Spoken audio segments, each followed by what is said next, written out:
Hi, my name is Nicole. Welcome to my channel, Travel to Money.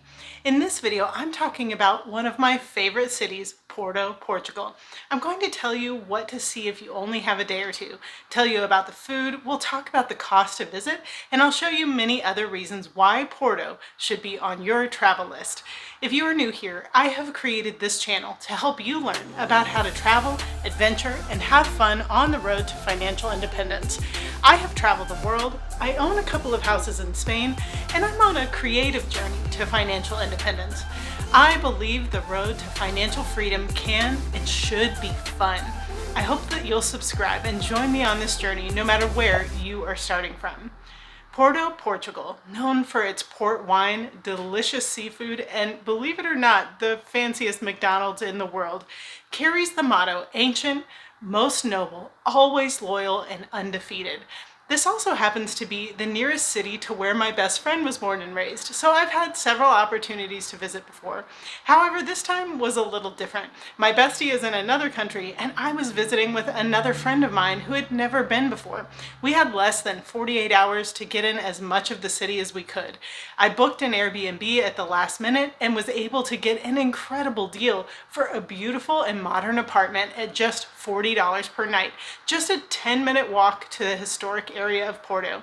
I usually book long-term stays where you get month-long discounts. For a short-term stay, this is one of the better deals I've found anywhere. Upon landing, we had to figure out how to get to the city center by metro, which really wasn't all that difficult. We followed the metro signs and then purchased a round-trip ticket for Zone 4, which will take you from the airport to the city center. The cost for a round-trip metro ticket was €5, and then the train is about 35 minutes, including all of the stops.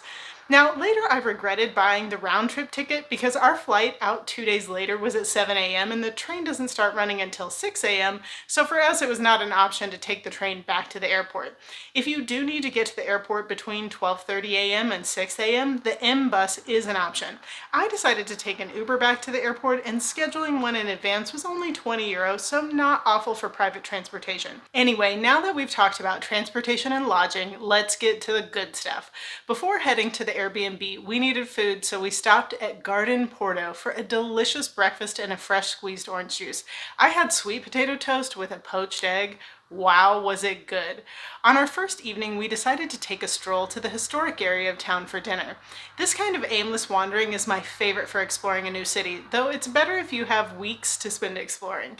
And in Porto, make sure you have comfortable shoes and maybe stretch before you go on a walk. I have never been to a city with streets as steep as these.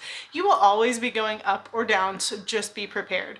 We ended up passing through this cute park, enjoyed watching some of the local men play cards, and then passed by this ornate church, followed by the University of Porto, which is stunning in itself.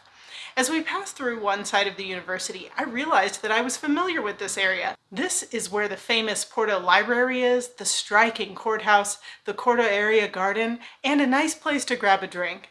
From there, we wandered down to this view, and then decided to look at Google Maps for restaurants. I realized at this point that many places seem to be closed on a Monday. Something to keep in mind. When visiting many places in Europe, it is common to have a day of the week that isn't operational for many businesses. I could be wrong, but Monday seemed to be that day in Portugal. We found a restaurant that came up when we searched for vegetarian options. I don't believe the whole restaurant was vegetarian, but that isn't surprising. And if you are vegetarian or vegan, just be prepared to look for more trendy spots and less traditional cuisine. On a tour the following day, we learned from the guide that it's kind of a joke in Portugal that being vegetarian is an illness. It's not the most respected of life choices in this part of the world. Well, I was glad that we ended up stopping at this restaurant. This special appetizer was one that we ordered for just €5. It was cheese and a tomato sauce with basil and served with fresh bread. Delicious. We also ordered a cheese board and split a vegetarian pizza. I had Summersby cider and my friend ordered a bottle of water. The whole meal came to less than €30. Not bad considering we indulged and had leftovers. Going back to the cider for 1 second, I drink cider pretty regularly, and this is my favorite cider in the world, made right in Portugal. It's on the sweeter side, which is my preference. If you're in Europe, Strongbow, which is made in the UK, is on the bitter or dry side. Then there is a Spanish cider that is one that I really enjoy, though only mildly sweet in comparison to the Somersby. Anyway, I had to get back to work, so my friend decided to book a tour for us the next morning. If you know me, I'm not exactly a tour person. I prefer to just go out and explore. But considering we didn't have a lot of time in Porto, I agreed it was a good idea. Walking tours are something available for free all around the world. Now, you are expected to bring a tip. Probably $5 to $10 would suffice, but you can join a tour in many cities daily that will show you all of the important sites, allow you to learn about the history, and give you an opportunity to meet other people, which is especially handy if you are traveling solo. Before you head to meet your tour group, just make sure you've filled up with a chocolate pastry. When we showed up for our tour, it was cool to see that we were joined by people from all over the world. There were a couple of other people from the US, a guy from Iran, a couple from Canada, several from the UK, Poland, Germany, France, and they fell into all age categories. Our tour guide certainly gave a lot of information. One of the sites we visited was the train station. We learned that you can take a train from here to 3 different cities in the north of Porto, and your train ticket is only €4. Each of those cities is worth visiting on a day trip if you will be in Porto for a while. The train station itself is stunning, with wall murals that tell the history of Porto over time, starting in the 12th century. The murals show the importance of wine, bread, religion, and more. The city was largely paid for by the port wine industry, which is still thriving today. Some of the other main industries in Porto are the production of cork, leather, clothing, and canning fish. You can take a port wine cruise down the Douro River, look for cork products sold in shops, or get fresh fish from local markets. A lot of businesses in Porto operate on a cash-only basis, so it may be helpful to have small amounts of cash on hand. The history in these industries is deep. Family-run shops and markets, many of which are 5th generation. One tip the tour guide gave us was to look for handwritten menus if you're looking for the best Portuguese food. Speaking of Portuguese food, our guide suggested for the most authentic Porto food experience, look for dishes that include sea bass, octopus, squid, shellfish, and tripe. A cafe he mentioned that is most famous for Porto food is Cafe Santiago. Now, it's forbidden by law to drink in the streets, but everyone does it, and as long as you don't cause trouble, it is fine. The guide mentioned that the president of Portugal once said, "It's forbidden, but you can do it." Porto is steeped in Catholicism and has over 80 churches.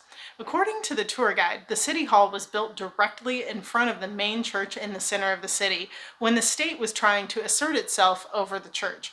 I couldn't find anything online to support that, but it's a fun story regardless. Other places we visited on the tour were the Casa de Musica, the St. John's National Theater, and Gazella hot dogs, made famous by Anthony Bourdain. The history and beauty of Porto really are stunning, but according to our guide, it didn't become very popular as a European destination until 2012, when Ryanair made it the cheapest destination in Europe. With the popularity of Portugal on the rise for digital nomads and retirees, a bright light is shining on Porto as the 2nd largest city in the country, and those who arrive will not be disappointed. After our tour, we walked along the river and we crossed the bridge into Gaia. Porto and Gaia are directly across from each other on the Douro River and have a bit of rivalry. Our guide joked that the people of Porto like to say that the only reason you would visit Gaia is for a better view of Porto. While in Gaia, we visited this incredible food market for a bite to eat. There are all different kinds of food to choose from. Then we went to take a quick sky ride on the Gaia cable car, which for €7 is a short ride but offers stunning views. Before we left, I had to take my friend to see the Crystal Palace Gardens, where I had been before, but it's the kind of place you'll want to visit over and over again. With views of the Douro River and the city Gaia and several birds, including peacocks, it is a great place to sit and read a book or enjoy a picnic. I've only scratched the surface of why Porto is such an amazing city. I could easily see myself living there. It is incredibly diverse, the people are friendly, and the prices are more than affordable. You will be doing yourself a favor to visit. Now, do me a favor, like this video and subscribe to join me where travel and adventure build financial freedom. I can't wait to see where your dreams will take you.